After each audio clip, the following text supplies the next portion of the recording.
ನಮಸ್ಕಾರ ಕರ್ನಾಟಕ. ಇದು ಜನರಾಡೋ ಮಾತು, ನಮ್ಮಿಂದಲ್ಲ ಜನರಿಂದ 66ನೇ ಸಂಚಿಕೆಗೆ ಸ್ವಾಗತ ಕೋರುತ್ತೇನೆ. ಈ ಒಂದು 66ನೇ ಸಂಚಿಕೆಯಲ್ಲಿ ಜನ ಏನು ಮಾತಾಡ್ತಾ ಇದ್ದಾರೆ, ಸರ್ಕಾರದ ಮೇಲಾಧಿಕಾರಿಗಳು, ಜಿಲ್ಲಾಧಿಕಾರಿಗಳು, ಜಿಲ್ಲಾ ಉಪನಿರ್ದೇಶಕರುಗಳು ಏನಾಗಿದೆ ಅಂದರೆ ಇವರ ನೌಕರನೇ ಮೀಟಿಂಗ್ಗಾಗಿ ಆಗಿದೆ ಅಂತಕ್ಕಂಥ ಮಾತು ಮಾತಾಡ್ತಾ ಇದ್ದಾರೆ. ಬಹಳಷ್ಟು ಜನ ಹಳ್ಳಿಗಳಿಂದ ತಾಲೂಕಿಗೆ, ಜಿಲ್ಲೆಗೆ ಬರ್ತಾರಲ್ಲ, ಅಧಿಕಾರಿಗಳು ಕಚೇರಿಯಲ್ಲಿ ಇರುವುದಿಲ್ಲದೆ ಇದ್ದಾಗ ಮೀಟಿಂಗ್ನಲ್ಲಿ ಹೋಗಿದ್ದಾರೆ. ಒಂದು ವೇಳೆ ತಪ್ಪಿ ಅಧಿಕಾರಿಗಳು ಕಚೇರಿಯಲ್ಲಿದ್ದರೆ ಅವರೊಂದು ಮೊಬೈಲಲ್ಲಿ ಇರ್ತಾರೆ. ಏನು ಹೇಳ್ತಾರೆ, ಅವರು ಆನ್ಲೈನ್ ಮೀಟಿಂಗಲ್ಲಿದ್ದಾರೆ.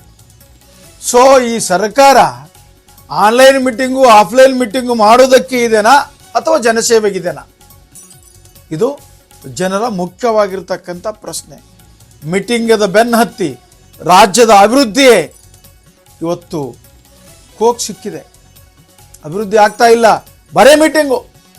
ಯಾವ ಜಿಲ್ಲೆಯ ಉಪನಿರ್ದೇಶಕರ ಕಚೇರಿಗೆ ಹೋಗ್ರೆ ಮೀಟಿಂಗು, ಜಿಲ್ಲಾಧಿಕಾರಿಗಳ ಕಚೇರಿಗೆ ಹೋಗ್ರೆ ಮೀಟಿಂಗು, CO ಅವರ ಕಚೇರಿಗೆ ಹೋಗ್ರೆ ಮೀಟಿಂಗು, DDP ಅವ್ರ ಕಚೇರಿ, ಯಾವ ಕಚೇರಿಗೆ ಹೋದರೂ ಕೂಡ ಆನ್ಲೈನ್ ಆರ್ ಆಫ್ಲೈನ್ ಮೀಟಿಂಗ್. ಇದರಲ್ಲಿ ಆ ಮೀಟಿಂಗಕ್ಕೆ ಪಾಲ್ಗೊಳ್ಳತಕ್ಕಂಥ ಜಿಲ್ಲಾ ಮಟ್ಟದ ಅಧಿಕಾರಿಗಳು, ತಾಲೂಕು ಮಟ್ಟದ ಅಧಿಕಾರಿಗಳಿಗೆ ಏನಾಗಿದೆ ಅಂದರೆ ಅವರು ಮೂಕ ಬಸವಣ್ಣನಂತಾಗಿದ್ದಾರೆ.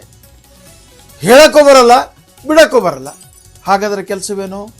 ಇಡೀ ದಿನ ಬೆಳಗ್ಗೆ 8ರಿಂದ ಪ್ರಾರಂಭವಾದ ಆನ್ಲೈನ್ ಮೀಟಿಂಗ್ಗಳು ರಾತ್ರಿ 10ರವರೆಗೆ ಮುಗಿತಾವಂತೆ ಕೇಳ್ಪಟ್ಟಿದ್ದೇನೆ. ಆ ಅಧಿಕಾರಿಗಳ ಅವರ ಪರ್ಸನಲ್ ಜೀವನ ಹೇಗೆ? ಅವರ ಮನೆಯಲ್ಲಿ ಮಕ್ಕಳಿರ್ತಾರೆ, ಹೆಂಡತಿರ್ತಾರೆ, ತಾಯಿ ತಂದಿರ್ತಾರೆ, ಸಂಸಾರ ಇರ್ತದೆ. ಎಲ್ಲವನ್ನೂ ಬಿಟ್ಟು ಮೀಟಿಂಗು ಅಂದಾಗ ಅವರ ವೈಯಕ್ತಿಕ ಜೀವನಕ್ಕೂ ಕೂಡ ಇವತ್ತು ಭಯಂಕರ ಪೆಟ್ಟು ಬೀಳ್ತಾ ಇದೆ ಅಂತಕ್ಕಂಥ ಮಾತು ಕೂಡ ಜನ ಮಾತಾಡ್ತಾ ಇದ್ದಾರೆ. ಹಾಗಾಗಬಾರ್ದು. ಸರ್ಕಾರ ಒಂದು ಸುತ್ತೋಲೆಯನ್ನು ಹೊರಡಿಸಿ ಯಾವ ಮೀಟಿಂಗು ಯಾವ ವಾರ ಏನು ಟೈಮಿಗೆ, ಕನಿಷ್ಠ ಮಟ್ಟಕ್ಕೆ ಮೀಟಿಂಗ್ ತಂದು ಗರಿಷ್ಠ ಮಟ್ಟಕ್ಕೆ ವಿಸಿಟ್ ಕಳಿಸ್ಬೇಕು. ಅಧಿಕಾರಿಗಳನ್ನು ಅವರ ಕಚೇರಿಯಲ್ಲಿ ಕುಳಿತು ಕೆಲಸ ಮಾಡೋಕ್ಕೆ ಬಿಡಬೇಕು, ಜನರನ್ನು ಸಂಪರ್ಕ ಮಾಡಲಿಕ್ಕೆ ಬಿಡಬೇಕು, ಜನರ ಅಹವಾಲವನ್ನು ಸ್ವೀಕರಿಸಲಿಕ್ಕೆ ಬಿಡಬೇಕು. ಅದಕ್ಕೆ ತೀರ್ಮಾನ ಮಾಡಿ ಜನರಿಗೆ ಅನುಕೂಲ ಮಾಡಿ ಕೊಡ್ತಕ್ಕಂಥ ಕೆಲಸ ಕರ್ನಾಟಕ ಸರ್ಕಾರ ಮಾಡಬೇಕಾಗಿದೆ ಅಂತಕ್ಕಂಥ ಮಾತು ಜನ ಹೇಳ್ತಾ ಇದ್ದಾರೆ.